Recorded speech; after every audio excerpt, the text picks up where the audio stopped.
Ton grand frère sur qui tu comptes n'a-t-il pas des enfants? Tes oncles sur qui tu comptes ont d'autres priorités. Et leur priorité majeure, c'est l'avenir des enfants. Ah, tu ne savais pas? Toi, tu penses que ton grand frère, ton oncle, je ne sais pas, ton grand de quartier ou ton boss entre griffes, comme vous aimez les appeler, va laisser l'avenir de ses enfants pour financer toi tes projets, t'envoyer aux États-Unis, en Europe, au Canada? Jamais, plus grand jamais. Il ne faut même pas rêver. Ils ont leur priorité. Ton grand frère ne va jamais laisser l'avenir de ses enfants pour financer toi tes grands projets, pour t'envoyer en Europe, n'est-ce pas, ou bien pour financer tes études. Ce n'est pas possible. Il faut alors ancrer ça dans ta mentalité pour commencer à te débrouiller seul. Bonjour les amis, j'espère que vous allez bien ainsi que vos différentes familles. De mon côté, ça va. Pour ceux qui ne me connaissent pas, je suis Sangaram Baloyole, je suis un écrivain et auteur de 2 livres. Bienvenue à toutes et à tous, bienvenue à l'école de la vie où chaque expérience est une leçon, chaque jour une opportunité d'apprendre et de grandir. Et surtout, chaque échec est un tremplin vers le succès. Ici, on apprend ce que l'école classique ne peut jamais nous enseigner. Encore une fois de plus, bienvenue à toutes et à tous. Aujourd'hui, nous allons continuer, c'est une redondance de la précédente vidéo. Nous parlons à cette jeunesse dont je fais partie, qui veut s'en sortir, qui veut mettre la famille à l'abri. Nous allons continuer. L'autre jour, nous avons parlé des 2 principes. Aujourd'hui, nous allons continuer sur le 3e principe. Le 3e point, c'est personne ne va vous sauver. Personne ne va te sauver. C'est le jour où tu vas comprendre que ton papa ne viendra pas te sauver, tes grands frères, tes oncles, tes grands du quartier. Personne ne viendra te sauver, que tu deviendras un vrai homme.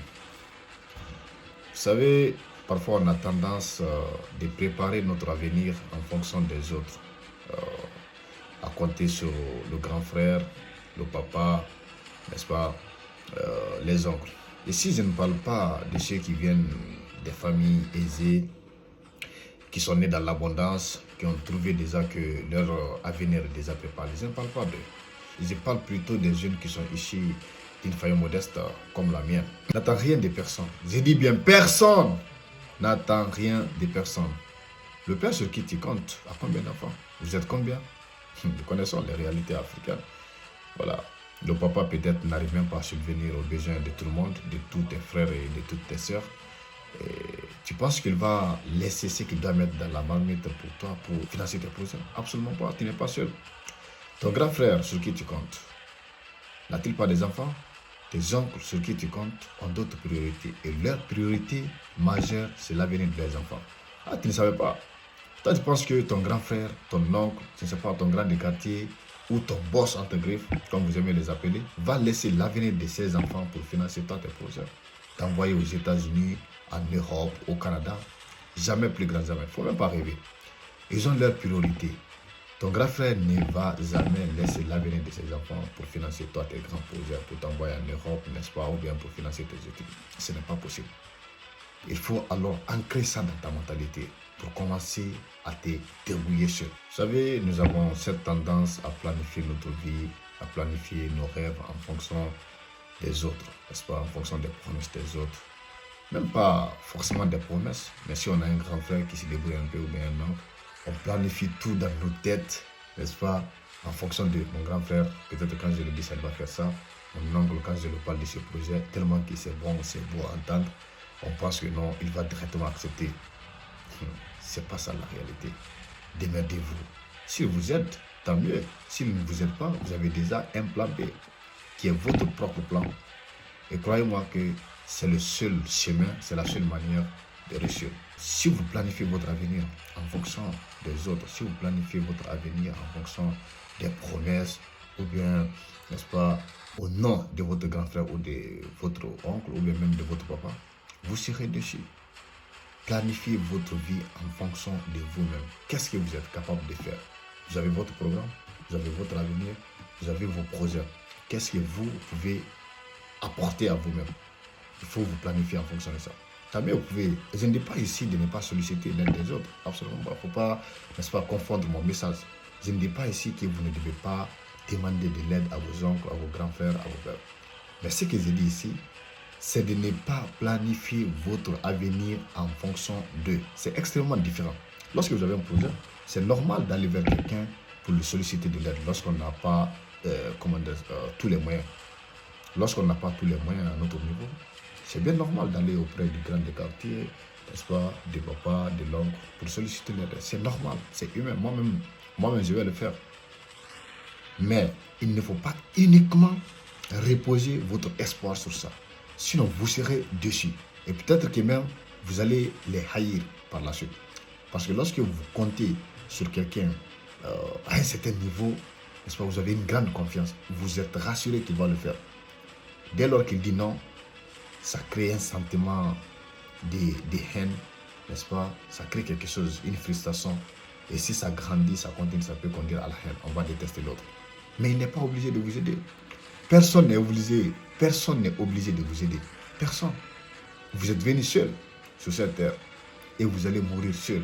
Vous allez être enterré seul. Personne ne vous a dit de venir ici. Personne. Alors si vous n'êtes pas prêt pour vous battre pour vous-même, retournez-vous. Et comme je l'aime souvent le dire, on est des années. Il n'y a plus de retour possible, en tout cas dans le ventre de moi.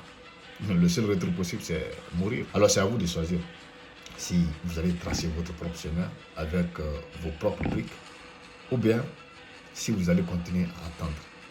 Mais avec moi, mes propres expériences, attendre les autres va toujours décevoir. J'ai attendu beaucoup de fois, je le sais, lorsque j'étais dans mes débuts, quand j'ai écrit mon livre pour le financement de mon livre, il y a beaucoup de personnes qui m'ont promis, ah ça c'est un travail intellectuel, nous allons te financer. Le moment venu, il n'y avait personne, absolument personne. Il trouvait toujours des excuses bidons à telle chose. C'est comme si tous les problèmes attendaient à ce que le temps de financement de mon livre arrive. Absolument, j'étais vraiment étonné, ébahi par les arguments. C'est comme si les problèmes dormaient, les projets dormaient, n'est-ce pas, les urgences dormaient. Ils m'ont promis, hein, ils disent non, ça, ils m'ont dit que non, ça c'est un travail intellectuel, nous allons financer. Tout le monde va financer ça. Donc ils m'ont rassuré à 100%. Le moment venu, il n'y a presque personne, même un franc, personne n'a payé. Tous ceux qui m'ont, n'est-ce pas, promis de financer, et tenez-vous bien, il avait des plus grands risques de notre pays. Mais il n'avait personne, en fin de compte. Il n'avait personne. Donc, comptez sur vous-même. Comptez sur vous-même si vous ne voulez pas être déçu. Comptez sur vous-même si vous ne voulez pas être déçu demain. Comme ça, il faut avoir, n'est-ce pas, cette mentalité d'être préparé à l'avance. Bien avant d'aller vers quelqu'un pour solliciter de l'aide, il faut, n'est-ce pas, être convaincu, il faut te dire qu'il peut ne pas accepter.